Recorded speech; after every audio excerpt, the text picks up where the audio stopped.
So let's wait for 2 minutes more, उसके बाद हम लेक्चर स्टार्ट करेंगे।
So let us start.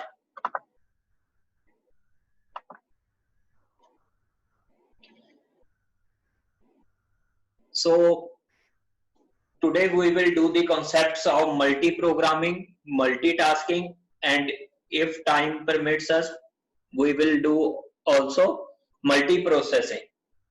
So जो आज का भी हमारा टॉपिक होगा, इसको हम अकेला थ्योरेटिकली नहीं देखेंगे, तो इसके बेस पे हम न्यूमेरिकल करेंगे। वैसे इसके न्यूमेरिकल जो होते हैं वो सीपीयू शेड्यूलिंग के टाइम हम सभी देखते हैं, लेकिन फिर उससे इस कॉन्सेप्ट्स का उन कॉन्सेप्ट्स के साथ क्या रिलेशन है वो कई स्टूडेंट समझ नहीं पाते। तो we will start from multi programming. Dr. Vinay Arora has already uploaded a lecture on multi-programming, multitasking and multiprocessing. तो आप उसको भी रेफर कर सकते हैं, ठीक है। तो लेकिन हम उससे थोड़ा सा अलग वे में करेंगे कि with the help of numericals कि मल्टी प्रोग्रामिंग मल्टीटास्किंग है क्या। तो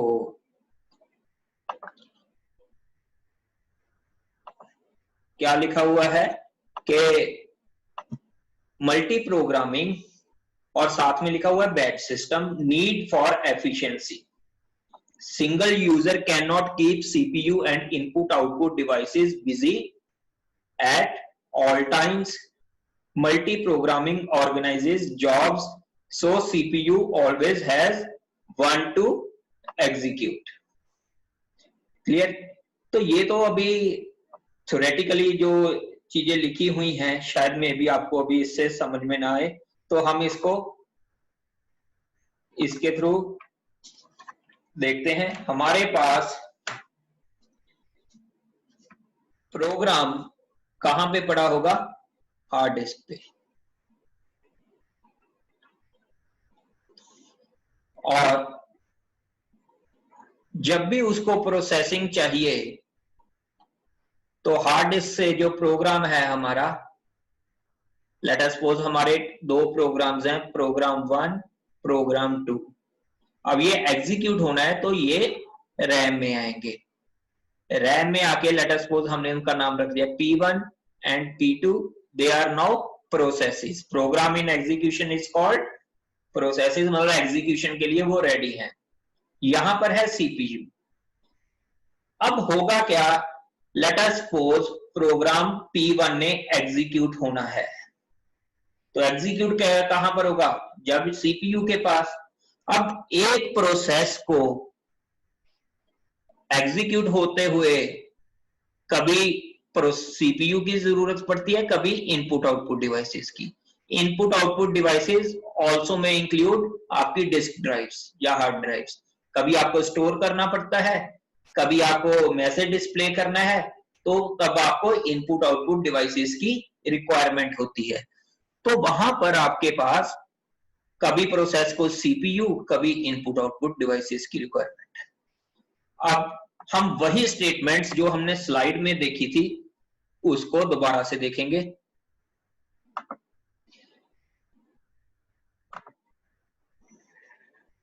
अब यहां पे अगर आप देखोगे तो आपके पास single user cannot keep CPU and input output devices busy at all times। मान लो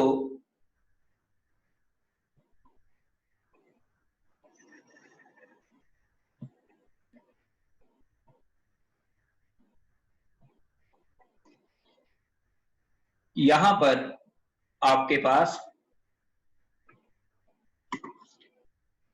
एक ही प्रोसेस है रैम में और यही एग्जीक्यूट हो रहा है। अब इसको कभी हमने क्या बताया, कभी सीपीयू की रिक्वायरमेंट है प्रोसेस को, कभी इनपुट आउटपुट डिवाइसेस को। या तो फिर वो सीपीयू के पास जाएगा या वो इनपुट आउटपुट के पास, वो दोनों प्रोसेसिंग नहीं कर पाएगा। तो इसका मतलब क्या है? जब एक प्रोसेस को सीपीयू चाहिए तब तक तो प्रोसेसर ऑक्यूपाई रहेगा। अगर ऑक्यूपाई नहीं किया, इनपुट आउटपुट डिवाइसेस को चला गया वो, तब क्या होगा? तब आपका सीपीयू आइडल रहेगा। तो इसी आइडल पोजीशन को खत्म करने के लिए हमारे पास मल्टी प्रोग्रामिंग का कॉन्सेप्ट है कि जब एक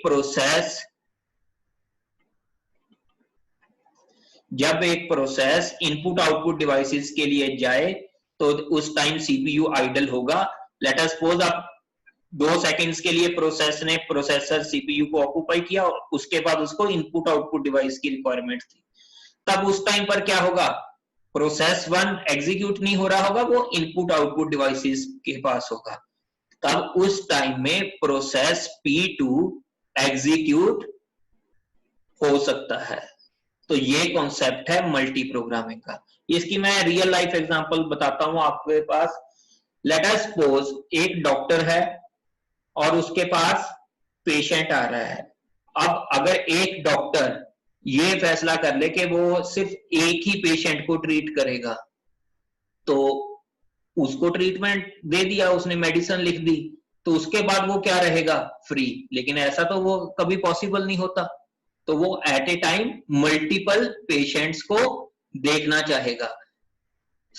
एक टाइम पर तो एक ही देखेगा, लेकिन जब एक पेशेंट से फ्री होगा, मतलब उसको मेडिसिन दे दी कि उसका हफ्ते बाद उसने चेकअप करवाने आना है, तो उतनी देर में वो दूसरे पेशेंट्स को ट्रीट कर सकता है। तो इसी तरह से अगर यहां पर एक बात आपने नोट करनी है कि प्रोसेसर एक है, प्रोग्राम्स या प्रोसेसेस आपके पास ज्यादा है। तो इसलिए ये नहीं कि एक ही टाइम पर मल्टीपल प्रोग्राम्स चल रहे हैं, नहीं। जब एक प्रोग्राम या एक प्रोसेसर को छोड़ देता है और वो इनपुट आउटपुट डिवाइसेस के पास जाता है, तब उतने टाइम में प्रोसेस P2 को एग्जीक्यूट कर सकता है। तो ये कॉन्सेप्ट है आपका मल्टी प्रोग्रामिंग का। अब इसको थ्योरेटिकली हम देखते हैं कि क्या लिखा है, फिर मैं डाउट लूंगा।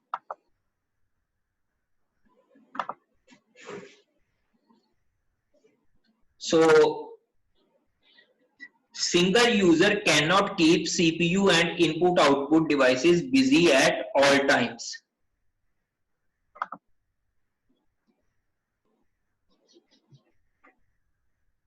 ठीक है। Multi programming organizes jobs, code and data, so CPU has one to execute. A subset of total jobs in this system is kept in memory. देखो ये जो बातें हो रही हैं, ये बेसिकली जो मैंने अभी आपके साथ डिस्कस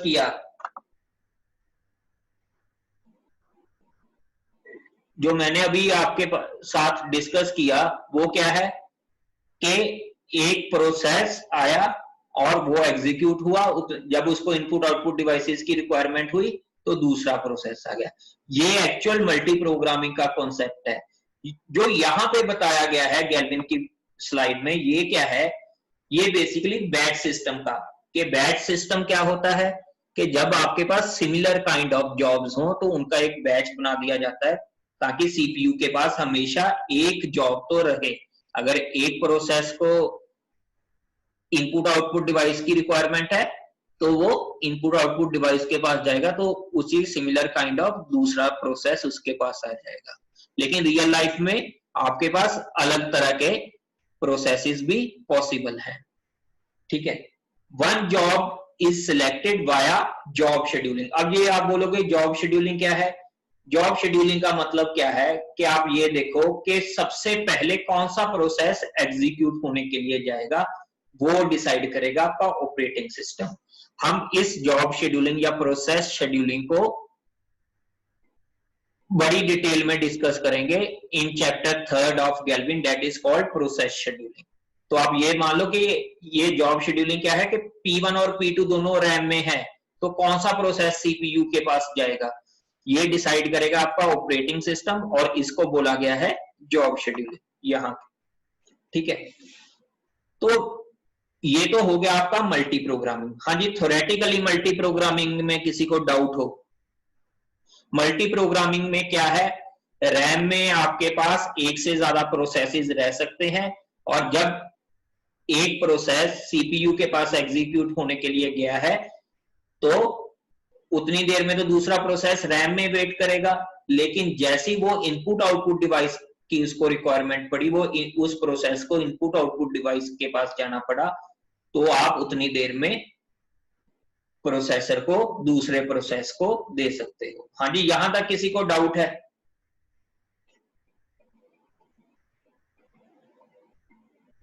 नो डाउट। तो इसके ऊपर अभी हम एक न्यूमेरिकल करेंगे। तो पहले 5 मिनट्स में आपको दूंगा कि आप उस न्यूमेरिकल को सॉल्व करो, तो उसके बाद हम इसके सॉल्यूशन को जाएंगे, ठीक है?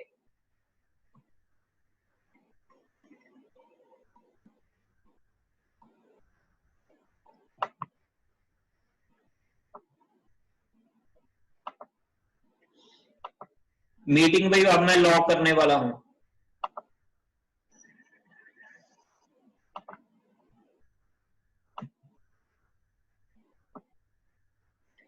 हाँ जी, किसी को डाउट हो? Any doubts?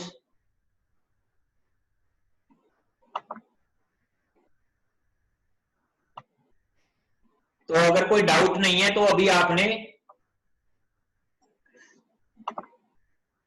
न्यूमेरिकल सॉल्व करना है, या रेज हैंड करने की कोई रिक्वायरमेंट नहीं है, सीधा चैट बॉक्स में लिख दिया करो जो भी डाउट हो। अगर कोई डाउट है तो प्लीज आप चैट बॉक्स में लिख दो।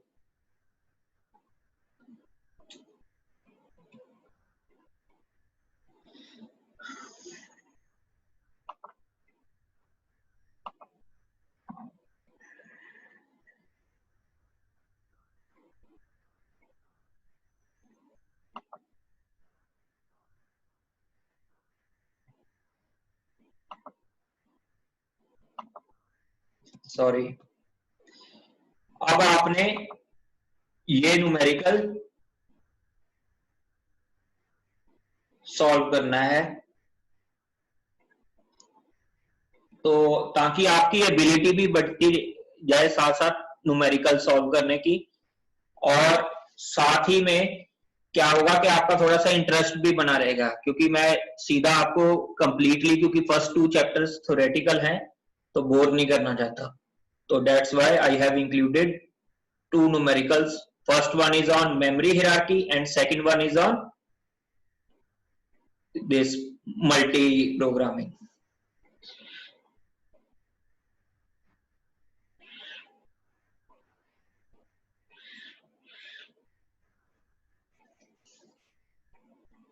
देखो यहां पे एक टर्म यूज की गई है, the operating system uses the shortest remaining compute time first scheduling algorithm.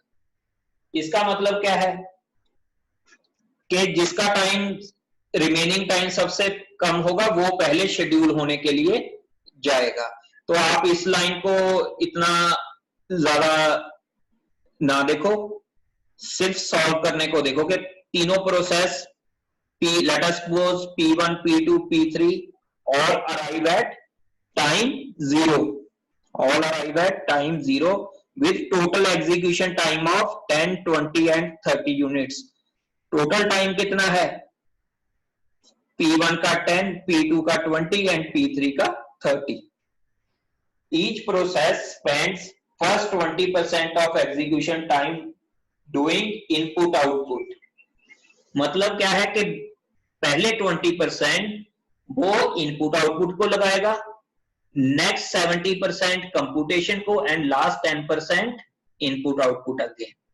The operating system uses a shortest remain, ये तो उसका एल्गोरिथम होगा जो उसने लगाना है शेड्यूलिंग के लिए, ठीक है? आपने कैलकुलेट क्या करना है, for what percentage of time does the CPU remain idle. आपने परसेंटेज ऑफ टाइम निकालना है कि कितना रहेगा जब वो आइडल स्टेट में रहेगा। देखो इस न्यूमेरिकल को सॉल्व करने के लिए आपके पास ये क्या है कि एक प्रोसेस बार बार सीपीयू इनपुट आउटपुट बर्स्ट लेता जाएगा, तो यहां भी वही हो रहा है, पहले 20% input output, next 70% CPU, next 10% input output. तो आपको उस हिसाब से इसको देखना पड़ेगा।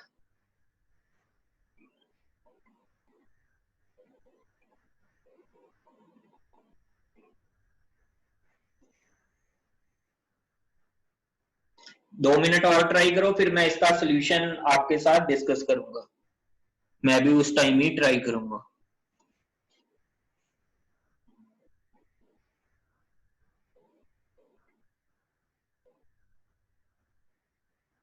Has anybody solved it?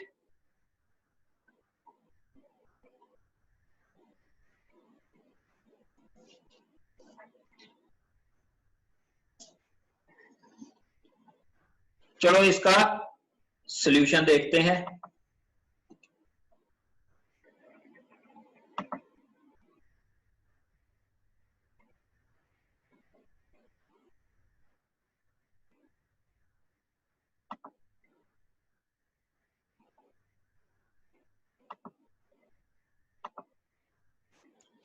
हमारे पास क्वेश्चन में गिवन क्या है, let us suppose P1, P2, P3 processes थे। इनका अराइवल टाइम क्या था, 0, और इनका टोटल एग्जीक्यूशन टाइम क्या है, 10, 20, 30। और क्वेश्चन में क्या गिवन है कि फर्स्ट 10% इनपुट आउटपुट के लिए लगेगा, नेक्स्ट 70% सीपीयू एग्जीक्यूशन में, और रिमेनिंग 20% इनपुट आउटपुट में। यही है ना क्वेश्चन में मेंशन, अगर मैंने सही नहीं, फर्स्ट 20% इनपुट आउटपुट में है, लास्ट में 10% है, तो हमें उस हिसाब से इसको देखना पड़ेगा।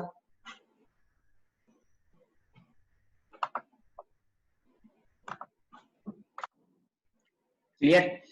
तो यहां पर क्या है, ये 20% है, ये 10% है। अब लेट अस सपोज इस क्वेश्चन को मैं सॉल्व कैसे करूंगा, मैं यहां पर टाइमलाइन ड्रॉ कर लेता हूं। ये टाइमलाइन है सीपीयू की, ये टाइमलाइन है इनपुट आउटपुट की। तो हमारा प्रोसेसर सबसे पहले किस प्रोसेस को उठाएगा, shortest remaining time. Remaining time shortest किसका पड़ा है, 10 वाले का, तो मतलब सबसे पहले P1 उठाएगा वो। ठीक है, तो फर्स्ट 20% वो इनपुट आउटपुट में बिताएगा। अब इसका 10% का फर्स्ट 20% कितना होगा, मतलब 0 से 2, तब तक प्रोसेसर के पास कोई आ ही नहीं पाएगा। ठीक है, और यहां पर आपके पास 0 to 2 आइडल रहेगा। और एक बात नोट करनी है आपने इस न्यूमेरिकल के लिए कि इनपुट आउटपुट में आपके प्रोसेसेस कैन ओवरलैप।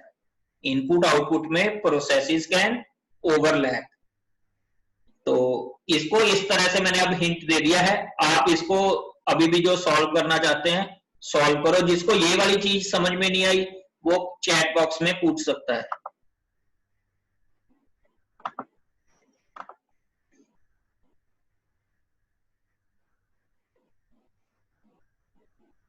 P1 क्यों, क्योंकि हमें क्वेश्चन में गिवन है कि सबसे पहले प्रोसेसर किसको उठाएगा, जिसका शॉर्टेस्ट रिमेनिंग टाइम रहेगा।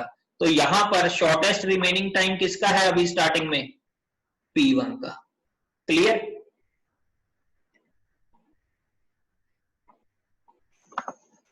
क्लियर? तो अभी इसको हम सॉल्व करते हैं। तो आप दोबारा से देखो, तो 0 से 2 तक इनपुट आउटपुट के लिए के पास कौन सा जाएगा, P1, और P2 भी 0 पे अराइव हुआ था, लेकिन इसको इनपुट आउटपुट में कितना टाइम लगेगा, ये इसको कितना टाइम लगेगा, क्योंकि प्रोसेसेस इनपुट आउटपुट के लिए तो ओवरलैप कर सकते हैं। 20 का 20% कितना होगा, 4, तो 0 to 4 P2 यहां रहेगा और 30% का 20% कितना होगा 6, 0 to 6 P3 यहां रहेगा।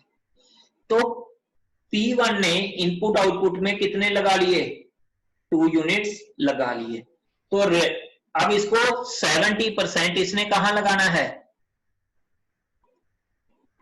इनपुट सॉरी सीपीयू में। तो 70% ऑफ 20 मींस 14, तो 2 से 16 तक P1 यहां रहेगा और फिर 16 के बाद कितना रह गया रिमेनिंग 10%, सॉरी इसका तो कितना है 10 ही था टाइम, तो 2 से 9 तक यहां रहेगा और 9 से 10 तक यहां रहेगा। हाँ जी, P1 का ये साइकिल किसी को ना समझ में आया हो प्लीज आस्क, क्योंकि उसके बाद तो फिर ये काफी इजी हो जाएगा और यही बात इसमें मेन है।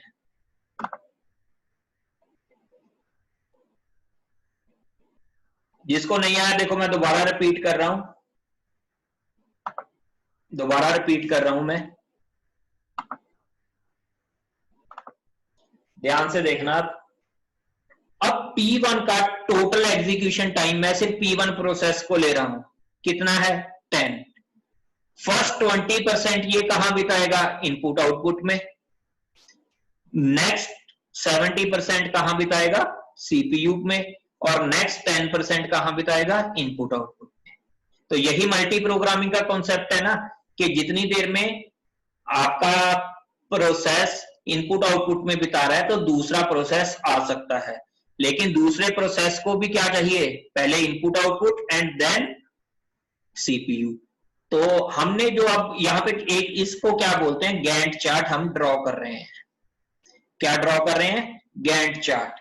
अब यहां पर क्या है 0 से लेके जितनी भी टाइम लिमिट ऐसी, ये सीपीयू के लिए ड्रॉ कर लिया, ये मैंने इनपुट आउटपुट के लिए ड्रॉ कर लिया। अब सिर्फ P1 को देखेंगे हम, तो P1 का 20% पहला इनपुट आउटपुट में जाएगा, 20% ऑफ 10 दैट मींस 2, तो 0 से 2 P1 यहां रहेगा। तो 0 से 2 आपका प्रोसेसर, क्योंकि उतनी देर में और भी कोई प्रोसेस नहीं आएगा। तो अगर सेकंड प्रोसेस की बात की जाए तो P2 की, तो P2 का कितना टाइम है 20, तो वो भी again first 20% input output, 70% CPU and last 10% input output. तो उसके लिए ये कितना है 0 से 4। देखो क्वेश्चन में गिवन है, इसमें आपने अज्यूम करना है कि input output devices can overlap multiple processes. तो इनपुट आउटपुट के पास तो मल्टीपल प्रोसेसेस हो सकते हैं एक ही साथ, लेकिन हमारे पास प्रोसेसर एक है, कोई डुअल कोर या मल्टीपल प्रोसेसर्स नहीं है। क्वेश्चन एक तरीके से ये है। तो ये क्लियर है। अब P3 का कितना टाइम है इन 30 टोटल एग्जीक्यूशन टाइम, तो यहां पर कितना आएगा 20% ऑफ 30, क्योंकि क्वेश्चन में ये मेंशन है। अब भी अगर किसी को नहीं समझ में आया ये इनपुट आउटपुट में पहले क्यों लिखा है तो चैट में पूछ लो। नहीं वो क्वेश्चन में दिया है, मैं अपनी तरफ से अज्यूम नहीं करा। ये देखो consider 3 processes all arriving at time 0 with total execution time of 10, 20 and 30। वो मैं अपनी तरफ से नहीं, हम तो क्वेश्चन सॉल्व कर रहे हैं ना, तो वही हम सॉल्व करके देख रहे हैं। तो ये हो गया। अब यहां पे हम अपने क्वेश्चन को सॉल्व करने की तरफ मूव करते हैं। अब यहां पे 0 से 2 तक आपका प्रोसेसर क्या होगा, आइडल। तो आइडल को मैं शेडेड से बता रहा हूं। 2 से 9 70% ऑफ 10 कौन जाएगा यहां पे, P1। P2 कब फ्री हो गया यहां से, एट 4 एंड P3 कब फ्री हो गया, एट 6। लेकिन प्रोसेसर कैसे मिलेगा, शॉर्टेस्ट रिमेनिंग टाइम। तो रिमेनिंग टाइम तो P2 का कम है P3 से, क्योंकि क्वेश्चन में गिवन है P2 का 20 था, P3 का 30 था। तो P2 का रिमेनिंग टाइम कितना है, 16, क्योंकि 4 टाइम यूनिट्स वो यहां पर बिता गया था। अब 20 का 70% उसने यहां पर बिताया, मतलब 23 तक वो यहां रहेगा। क्लियर। और इनपुट आउटपुट में क्या सिनेरियो आएगा, 2 से 9 तक ये वाला इनपुट आउटपुट डिवाइसेस फ्री रही, और 9 से 10 P1 यहां रहा। क्लियर, ये क्लियर है भाई, 9 से 10 P1 यहां तक क्यों रहा, एनी डाउट।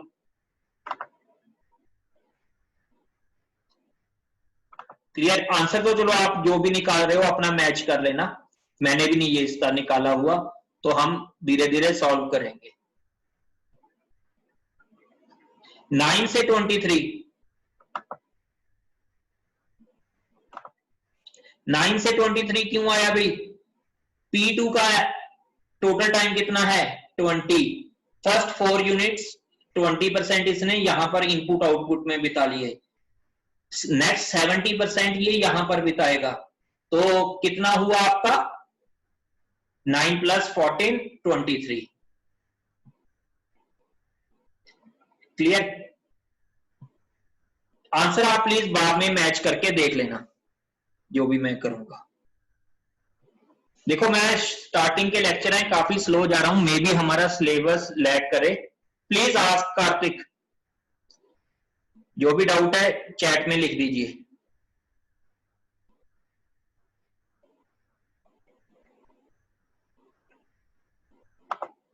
तो यहां पर ये हो गया आपका। उसके बाद अब आपके पास, यस कार्तिक, एनी डाउट है, कोई डाउट है तो चैट में लिखो भाई। तो उसके बाद अब आपका क्या है, 4 से 23 तक, अगर मैं इसको, ये टाइमलाइन सही है, 4 से 23 तक, मतलब इसको यहां हटा के मैं यहां लिख रहा हूं, ये P2 प्रोसेस आइडल है, और लास्ट वाले 2 ये क्या करेगा,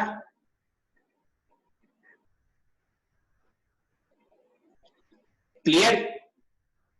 23 से ये 25 कैसे आया नीचे, क्लियर है, एनी डाउट।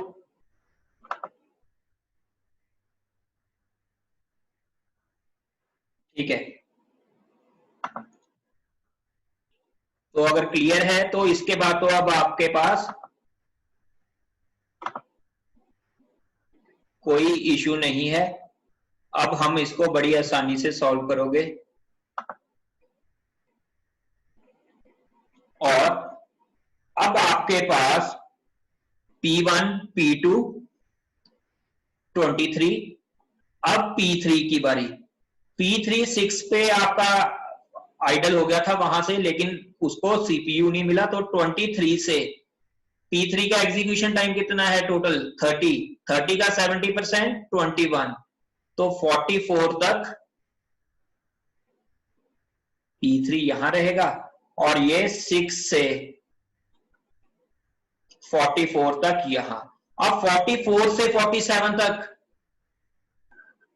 ये यहां पर रहेगा, तो टोटल टाइम आपका कितना चला 47, तब ये आपका आइडल रहा। तो सीपीयू कितनी देर के लिए आइडल रहा, 2 सेकेंड्स यहां के लिए, 3 सेकेंड्स या 3 यूनिट्स ऑफ टाइम यहां के लिए। तो परसेंटेज में निकालोगे तो 5/47 इंटू 100 करके देख लेना, जो भी आंसर आएगा वो इसका सीपीयू का आइडल टाइम है। यहां पर लेकिन मल्टी प्रोग्रामिंग कहां पर यूज हुई कि जैसी एक प्रोसेस इनपुट आउटपुट के लिए गया, देखो 9 से 10 क्या P1 अभी भी एग्जीक्यूट तो हो रहा था, लेकिन उसको इनपुट आउटपुट की रिक्वायरमेंट थी, तो P2 eight time unit 9 CPU के पास चला गया। तो ये एल्गोरिदम आपको क्या, ये न्यूमेरिकल आपको क्या इलस्ट्रेट कर रहा है, मल्टी प्रोग्रामिंग। हाँ जी, ये क्लियर है? किसी को डाउट हो भाई? हाँ, जितना आ गया ठीक है। देखो ये इस न्यूमेरिकल को आपको लगेगा कि ये काफी इजी है, तो लेकिन ये गेट में आया हुआ है ऐसा न्यूमेरिकल, तो अगर आपके कॉन्सेप्ट से जाओगे आप तो आप कोई भी सॉल्व कर सकते हो। कौन सी स्लाइड? स्लाइड ये वाली, क्वेश्चन वाली। At the end why we have taken idle time. End में बेटा लेना पड़ेगा, क्यों लेना पड़ेगा आपको? क्योंकि यहां पर आपका टोटल एग्जीक्यूशन कब खत्म हुई प्रोसेस की? At time 47। तब तक आपका प्रोसेस क्या था? फ्री।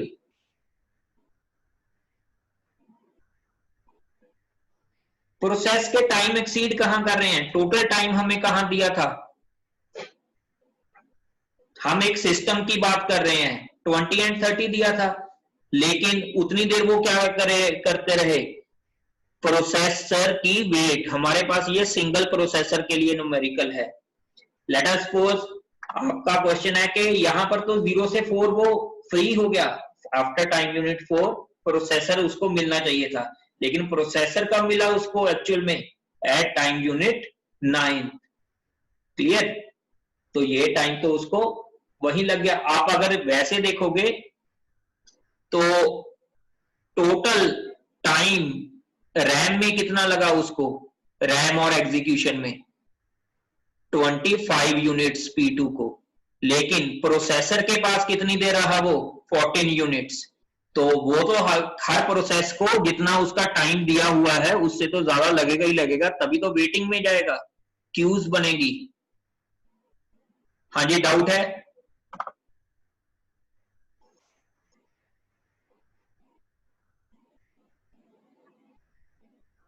हाँ जी, किसी को डाउट हो? समराइज कर दूं? समराइज तो ये बेटा इतना ही है। समराइज मैं इसको कर देता हूं मल्टी उसके कॉन्सेप्ट को। देखो आपके पास इतनी जॉब्स रैम में पड़ी हैं, ये मेन मेमोरी की है, और रैम में पड़ी हो सकती है, लेकिन प्रोसेसर के पास ये एग्जीक्यूट होने के लिए जाएंगी। अब हर एक जॉब को सीपीयू बर्स्ट भी चाहिए और इनपुट आउटपुट बर्स्ट भी चाहिए। जब ये जॉब 1 इनपुट आउटपुट के लिए जाएगी तब ये जॉब 2 यहां एग्जीक्यूट हो सकती है। तो इस कॉन्सेप्ट को क्या कहते हैं? Multi programming.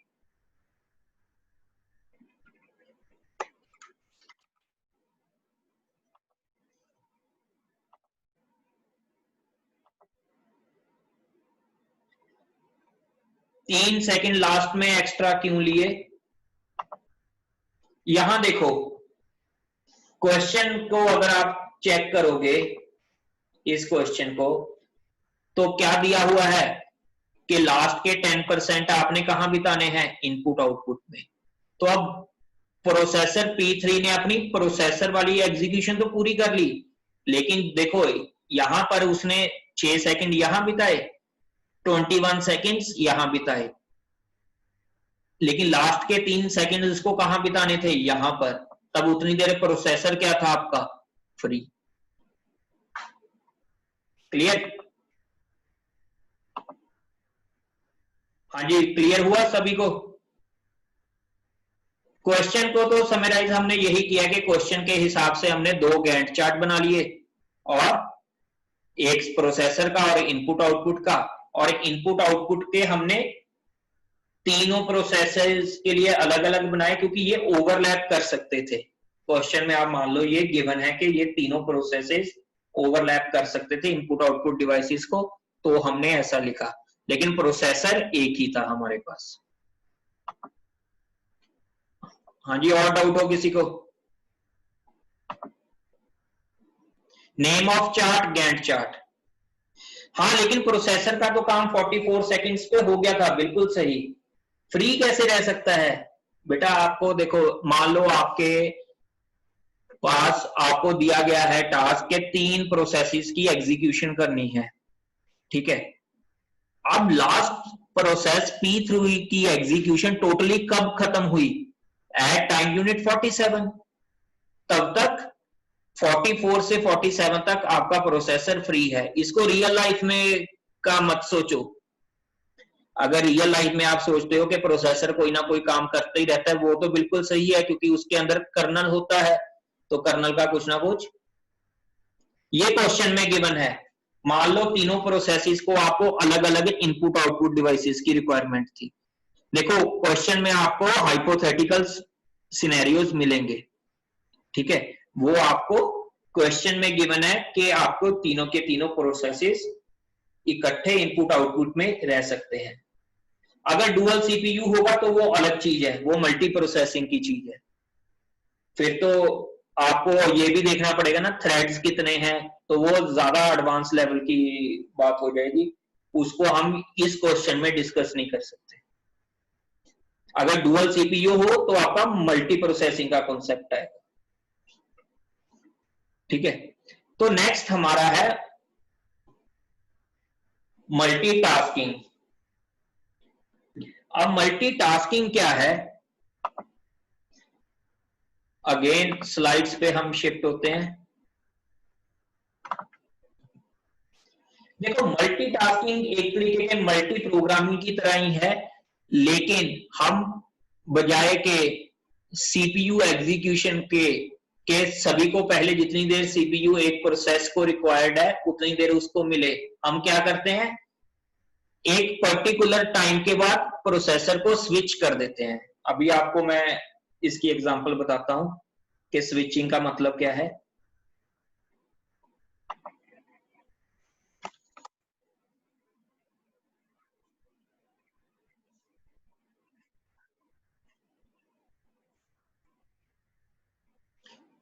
अब मान लो हमारे पास है कि पहले प्रोसेसर ने P1, P2, P3 के 5 यूनिट्स ऑफ टाइम है, तो P1 अगर प्रोसेसर के पास गया तो पहले इसको 5 यूनिट्स टाइम P1 को देगा, फिर P2 को देगा, फिर P3 को देगा। तो इससे क्या होगा, P2 और P3, खासतौर पर P3 को बहुत ज्यादा टाइम वेट करना पड़ेगा। मान लो ऐसा है, आपको मैं सिनेरियो बता देता हूं कि P1, P2, P3 का बर्स्ट टाइम कितना है, सीपीयू बर्स्ट टाइम 5, 5, 5। तो प्रोसेस P3 की बारी कब आएगी? अगर मैं ये मान लूं कि इनपुट आउटपुट इसको अभी चाहिए नहीं, तीनों प्रोसेसेस को, तो P3 की बारी आएगी एट टाइम यूनिट 10। अगर गैंट चार्ट ड्रॉ करोगे तो इनपुट आउटपुट इसमें है नहीं, तो क्या होगा, 0 से 5 P1, 5 से 10 P2, एंड और ये कब से आया हुआ है, P3 से। तो इसको लगेगा कि यार वेटिंग बहुत ज्यादा हो रही है। अब मल्टीटास्किंग का कॉन्सेप्ट क्या है कि एक छोटा टाइम यूनिट ले लिया, मान लो 1 यूनिट ऑफ टाइम, 1 सेकेंड्स आपने ले लिया, तो अब आप क्या करोगे, एक यूनिट के बाद प्रोसेस को स्विच कर रहे हो, 0 से 1 P1, 1 से 2 P2, 2 से 3 P3। तो इस केस में P3 का वेटिंग टाइम कितना रहा अब तक, ओनली 2 यूनिट्स। यहां पर कितना था, 10। देन अगेन 3 से 4 P1, 4 से 5 P2, 5 से 6 P3, and this process will go on. अब ये जो चीज है जो अभी हमने यहां डिस्कस की है, तो मतलब हर प्रोसेस को लगेगा कि सीपीयू उसी के लिए काम कर रहा है, लेकिन CPU at very high speed switch कर रहा है बिटवीन डिफरेंट प्रोसेसेस। प्रोसेसेस को लगेगा कि मल्टी प्रोसेसिंग हो रही है, लेकिन एक्चुअल में मल्टी प्रोसेसिंग नहीं हो रही, सीपीयू बार बार स्विच कर रहा है।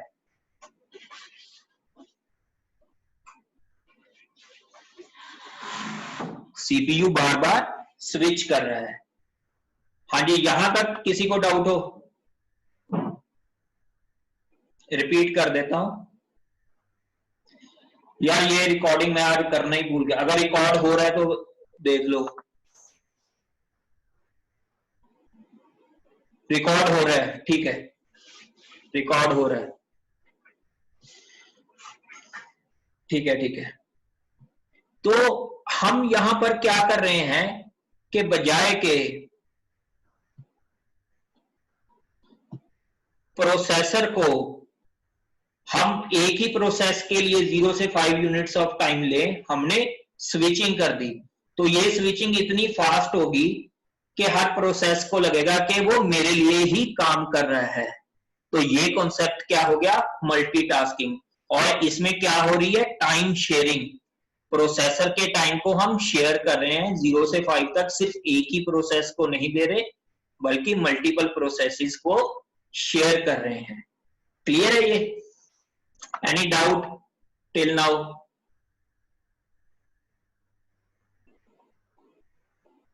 Any doubt?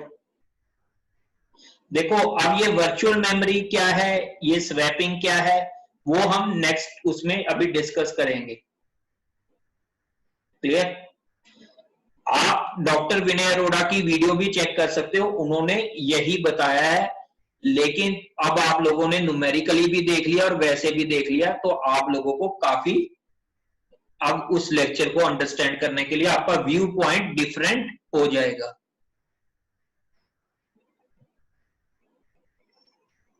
ये स्लाइड्स एलएमएस पे है, स्लाइड्स हैं ये यार। मैं आपके ये मल्टी प्रोग्रामिंग और मल्टीटास्किंग के लिए ना वीडियो रिकॉर्ड ही कर दूंगा, आपको फ्राइडे से पहले दे दूंगा।